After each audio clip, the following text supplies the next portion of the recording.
Elimden tut, yoksa düşeceğim. Yoksa bir yıldızlar düşecek.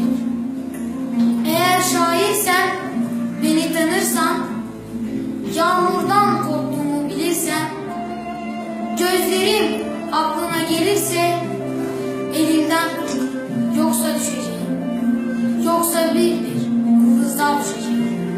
Yağmur beni götürecek, yoksa beni.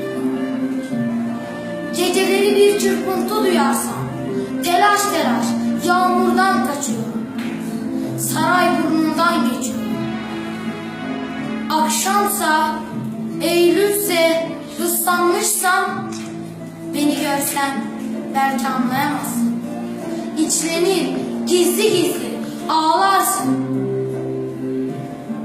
Eğer ben yanılmışsam, elimden yoksa düşeceğim.